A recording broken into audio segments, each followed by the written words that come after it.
አንደኛ ቆሮንቶስ ምዕራፍ 9 እኔ ነፃ አይደለሁምን? ሐዋርያስ አይደለሁምን? ጌታችንን ኢየሱስ ክርስቶስንስ አላየሁትምን? እናንተስ በጌታ ሥራዬ አይደላችሁምን? የሐዋርያነቴ ማኅተም በጌታ እናንተ ናችሁና ለሌሎች ሐዋርያ ባልሆን ለእናንተስ ምንም ቢሆን ሐዋርያ ነኝ። ለሚመረምሩኝ መልሴ ይህ ነው፣ ልንበላና ልንጠጣ መብት የለንም ይልንምን? እንደ ሌሎቹ ሐዋርያትና እንደ ጌታ ወንድሞች እንደ ኬፋም እህት ሚስታችንን ይዘን ልንዞር መብት የለንምን? ወይስ ስራን ለመተው መብት የሌለን እኔና በርናባስ ብቻ ነን?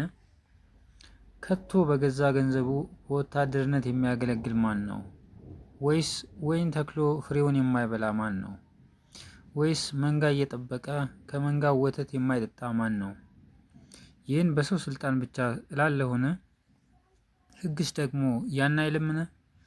የሚያበራየውን በሬ አፉን አትሰር ተብሎ በሙሴ ሕግ ተጽፏልና፣ እግዚአብሔርስ ስለ በሬዎቹ ይገደዋልን?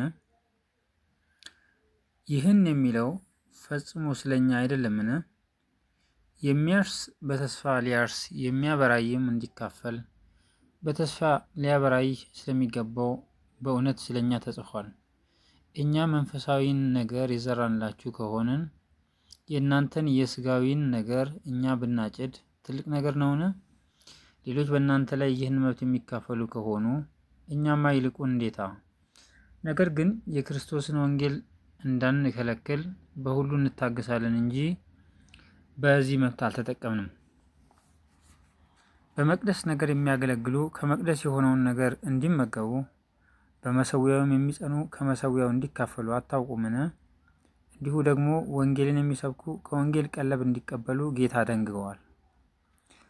እኔ ግን ከእነዚህ ሁሉ ምንም አልተጠቀምሁም። እንዲህ እንዲሆንልኝ ይህን አልጽፍም፣ ማንም ትምክህቱን ከንቱ ከሚያደርግብኝ ሞት ይሻለኛልና። ማንም ትምክህቴን ከንቱ ከሚያደርግብኝ ሞት ይሻለኛልና። ወንጌልን ብሰብክ እንኳ የምመካበት የለኝም፣ ግድ ደርሶብኝ ነውና። ወንጌልንም ባልሰብክ ወዮልኝ። ይህን በፈቃዴ ባደርገው ደሞዝ አለኝና፣ ያለ ፈቃዴ ግን ባደርገው መጋቢነት በአደራ ሰጥቶኛል። እንግዲህ ደሞዜ ምንድን ነው? ወንጌልን እየሰበኩ በወንጌል ካለኝ መብት በሙሉ እንዳልጠቀም ወንጌልን ያለ ዋጋ ብናገር ነው። ከሰው ሁሉ አርነት የወጣው ስሆን የሚበልጡትን እንድጠቅም እንደ ባሪያ ራሴን ለሁሉ አስገዛለሁ።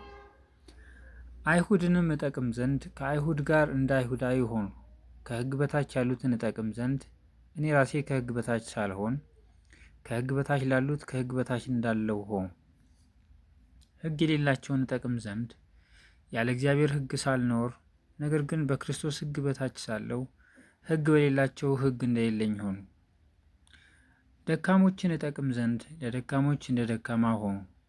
በሁሉ መንገድ አንዳንዶችን አድን ዘንድ ከሁሉ ጋር በሁሉ ነገር እንደነርሱ ሆኑ። በወንጌልም ማኅበርተኛ እሆን ዘንድ ስለ ወንጌል ሁሉን አደርጋለሁ። በእሽቅድምድም ስፍራ የሚሮጡት ሁሉ እንዲሮጡ፣ ነገር ግን አንዱ ብቻ ዋጋውን እንዲቀበል አታውቁምን? እንዲሁም ታገኙ ዘንድ ሩጡ። የሚታገልም ሁሉ በነገር ሁሉ ሰውነቱን ይገዛል። እነዚያም የሚጠፋውን አክሊል ሊያገኙ ነው፣ እኛ ግን የማይጠፋውን። ስለዚህ እኔ ያለ ሐሳብ እንደሚሮጥ ሁሉ እንዲሁ አልሮጥም፣ ነፋስን እንደሚጎስም ሁሉ እንዲሁ አልጋደልም። ነገር ግን ለሌሎች ከሰበኩ በኋላ ራሴ የተጣልሁ እንዳልሆን ሥጋዬን እየጎሰምኩ አስገዛዋለሁ።